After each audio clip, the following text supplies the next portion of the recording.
Well, welcome in, everyone. I'm R.C. McBride. We appreciate you taking some time to join us on this round of film session. And it's my pleasure to be joined by Redbird great Katie Broadway. How are you, Katie?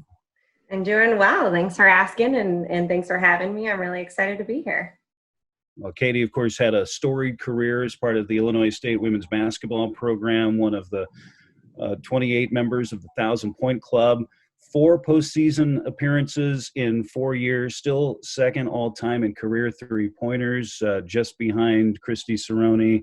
All sorts of a two-time all conference in the Missouri Valley, and you played under a couple of great coaches in Robin Pinchton and Stephanie Glantz. So looking back, I'm sure you have some moments, and we're going to get to one of them here in a bit, but you have some favorite memories about your time at Illinois State? Oh, probably too many to count or talk about. It's so fun to just be able to reminisce and think about those big moments that happened. But I think just the one thing that I always remember and go back to is just those celebratory moments that I've had with teammates.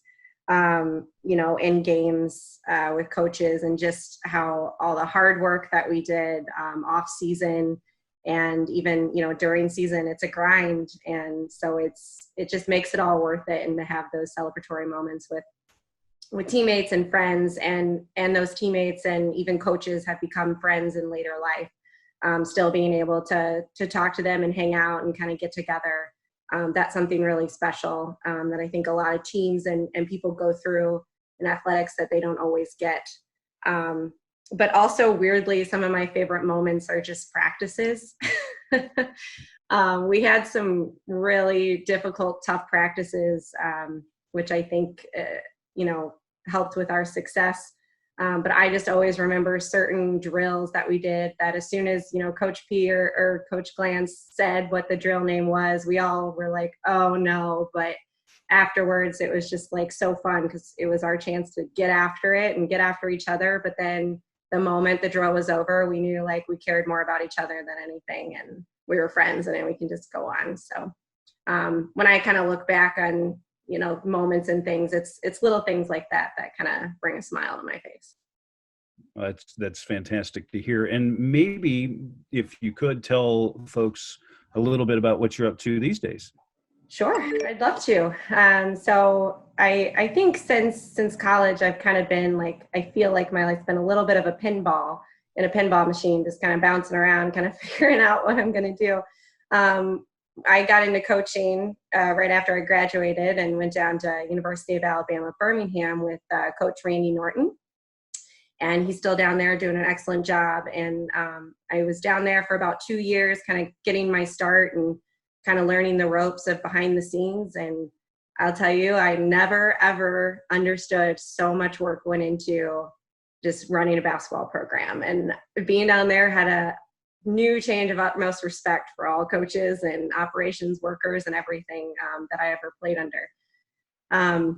But after that, I got a offer to be an assistant coach at McKendree University, which kind of brought me back closer to my hometown, which was really fun. My dad actually played at McKendree University and basketball there, which was kind of a neat thing to kind of go. But I coached under alongside of Kerry Kirkhoff, who was an assistant coach at Bradley at the time. So when I played, and we had some fun back and forth and jabs when we were coaching together, which was kind of fun to just continue to talk about the NBC rivalry with Bradley. But after coaching there for about 2 years, I decided to get out and get into the marketing field and kind of find my way there. And so eventually have led to moving to Chicago. And so I've been in Chicago for about a year and a half now and absolutely love it. As you know, I'm a big Cubs fan. And so being really close to Wrigley has been great. I think I went to about 12 or 15 games last season, which was super fun. And just being able to be right there. And I guess now with no sports this year, I am glad that I went to that many last year. Well, we're thrilled to hear that you're doing so well, and yeah, I'm a titch envious of you being that close to Wrigley Field. The games will return for all of us someday. We just need to hang in there. Exactly. Well, we want to focus a little bit on a game in March of 2010. And if I can be personal for just a second, I've called a lot of games on radio or TV in 20 plus years. I'm not quite at the Dick Ludke or Greg Hallbleib total number just yet, but it's a pretty high number.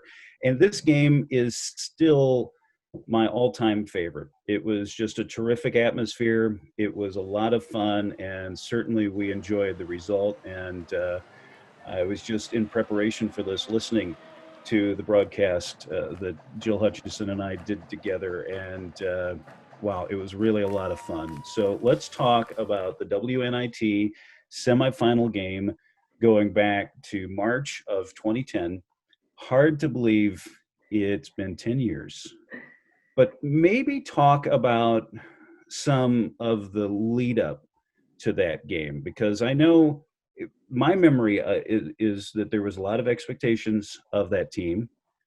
There'd been some injury problems, yourself included, but the goal was to go to the NCAA tournament. So I'm not sure that the WNIT was necessarily everyone's end goal, but the excitement really started to build. So what's your recollection?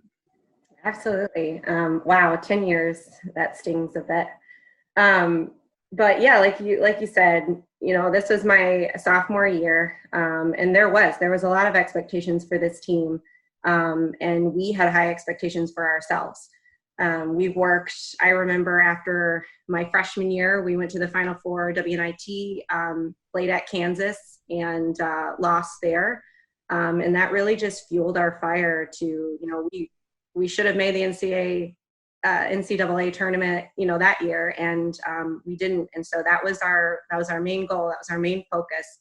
And we worked really hard that off season and preseason, and some injuries happened. And I, myself included, I broke my wrist. I think it was like the third official practice, and I was just devastated for many reasons. After you work so hard to do all these things, and then it's just boom, an injury can happen and just change the course. And I remember it happening, and I think the most thing that I was devastated about was not being able to play with that particular team. And like I said, this team was really special to me for a lot of reasons. The upperclassmen really just showed me a lot of leadership coming in as like a lone freshman. I learned so much about teamwork and how, everybody has a certain role to play, and that's what makes us successful. And these were leaders who got after me more than anybody has ever gotten after me in my life, and coaches as well. But I also knew like they were pushing me and challenging me every day to be better, because they ultimately cared about me more than anybody. And I never had a doubt about that. And so the thought of not being able to play with them just, like I said, devastated me. And I remember getting the cast on, it's giant cast, and they were, saying like, you could redshirt because you're going to miss pretty much the whole, non-conference part of the year. And I had people saying, you should redshirt. You don't want to like waste a half a year. You could have this all back and get back. And I was like, absolutely not. Like I didn't want to miss playing with that team. Just what we had was so special in those seniors. So I decided not to. And I remember working out every day with Rourke by myself, which was, terrifying in itself. But I got back into shape, and I was able to still shoot somehow with my cast. I think just the way I shot. So I was able to really work on my threes and do what I can to where when it came off, I could help the team. And so eventually I got back and started playing, and throughout that year, the team was doing really well. But we played Illinois earlier in that year, and it was a big game because it was like one of the first times in a long time, I think Illinois finally would play us, or had that matchup. And so it was a really big game for us. And we wanted to really prove that we could compete with the Big Ten. And I think we ended up losing that game, and everybody was a little bit down, but again, it just kind of fueled the fire. And so then conference came, and I was able to come back and play. we had a great conference year, and, you know, once again, we should have, you know, executed in the conference tournament, and we didn't. And that happens sometimes. And I remember being in St. Louis in the hotel lobby of everybody just was so defeated and looked down, and we knew we were going to get in the WNIT, but again, it wasn't something we were like, yes, which is not to say anything about, like, it's such an honor to get invited to the WNIT, but we had that expectation of this is what we should do. And we already did the WNIT Final Four, like, it's our turn, and we were just down. And so I remember the first, like, practice coming back after we found out we were getting in the WNIT, and Coach B could definitely feel it. Like, none of us were, like, in it. None of us were really, like, competing. And she, you know, brought us in and really kind of let us know, like, this is important, and, you know, is this how you want to go out? And all of us kind of looked at each other, and we were like, you know, you're right. Like, this team is really special. We didn't get what we wanted, but that's not to say, like, let's go win this WNIT. Like, let's make a run. So it kind of just, like, really changed the course of our mindset there, of making that, you know, our next goal, which was difficult to do. But as you kind of said, as games kind of led on, it really started to build, and we were winning, and that excitement for us, because we weren't ready to let that team end and be over. I know I for sure wasn't. So yeah, that's kind of how I felt kind of leading up to it. Sorry, I went on a rant. No, it's all great stuff. And so let's put a little context to the game itself. And you've already done some of that, but, you know, Illinois has already beaten you once this year and again. And Illinois, as I recall, that season also had its own expectations, you know, and I think they were in a very similar situation where now they're in the WNIT, and now we're winning, and we're going to make the best of this thing. So we're playing at Redbird Arena.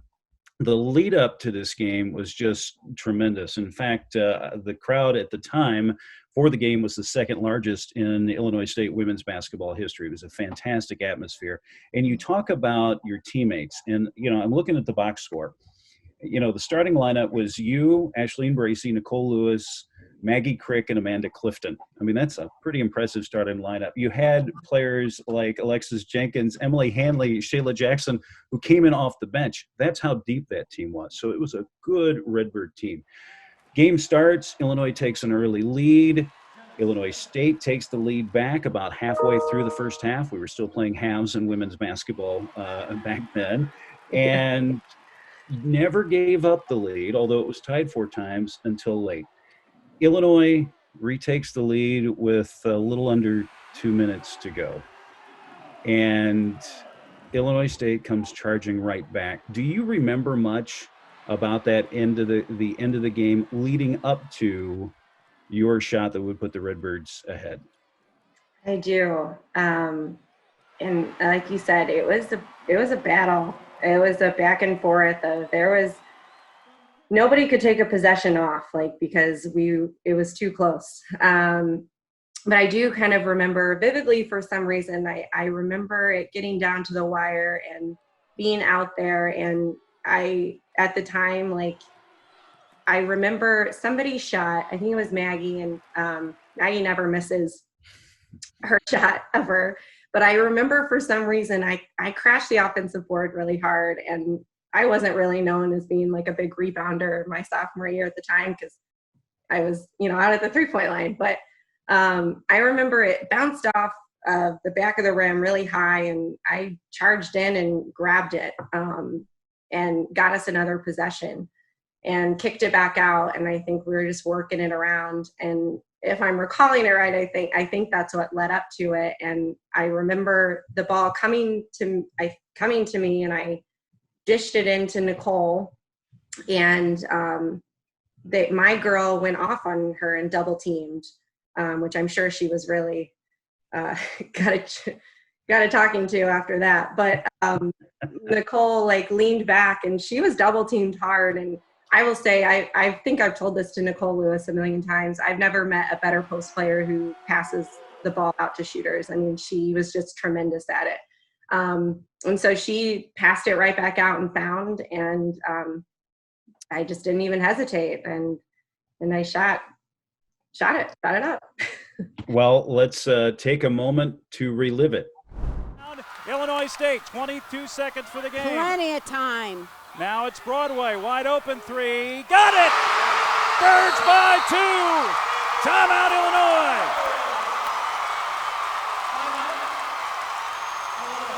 Shot of the year right there for Katie Broadway. Still one of my favorite memories from all the years I've been covering Illinois State athletics. What do you remember? There was still a little time left, but you held on. Illinois State held on. Huge celebration. What do you remember about the immediate aftermath of that game? I did. I remember I didn't really show a lot of emotion when I played, and everybody always kind of made fun of me for it, because if I hit a big shot or something, I would just always do this little fist bump and like celebrate in my head. But I remember it still wasn't that big, but I remember just like hearing, as soon as the ball went in, that hearing the crowd was like electrifying, like through my body. Like it just, and hearing the sound clip now, and it's, again, it feels the same. I think I get the same chills and like feeling that I had then, but it was just like the shot through my body of, I just remember like bouncing back. I don't know. I was like bouncing up and down to the half court. And I remember Ashleen Bracey and Amanda Clifton were just charging at me. And Ashleen like grabbed me, but we still talk about it. We were joking about it, I don't know, not recently, after a picture kind of circulated, and she just grabbed me but hit my stomach so hard, like slap. And I had like a big handprint on my stomach, like after the game and stuff. It hurt so bad, and then everybody was just so excited. And then I remember Maggie was excited too, but she was like, guys, we still have to play. Like there's still time. Like, I just think none of us knew really what to do at this time. It was just so like, oh my gosh, what happened? And but then we had to like regroup and know that, okay, there's still time on the clock, and we're only up by 2. We gotta get a stop. So Well, 1. Was it 1? Yeah, it was. I believe, if my memory serves me now, that there was only one Illinois possession remaining after that, and they missed, and you held on. So just a terrific memory. And I know that clip is still part of the hype video that the women's basketball team uses as they're getting ready to have the lineup announced to the crowd to this day. And I know that whenever I'm there and I hear that, it brings that play brings a smile to my face every time. And I'm honored just to have been a teeny tiny part of it. And I know I'm not alone. A lot of Redbird fans still talk about that game and that play. That's awesome. I love hearing that. That's fun that team can kind of live on in the future of Redbird women's basketball history. Katie Broadway, thank you so much. Thank you. I appreciate it, and I'm so glad to be a part of this, and excited to see what Illinois State women's basketball has to offer. Thanks, RC. Thanks for having me on today. It was a blast to walk down memory lane with you. Special shout out to Adam Kopp for putting this all together and inviting me to come on and speak with you today. It really means a lot. Thank you to our fans. You guys are the absolute best. I've always said that we have the best fans in the NBC, and I don't think that's changed. Without you guys, these games and special moments aren't even possible. So thank you so much for all of your support, and go Redbirds.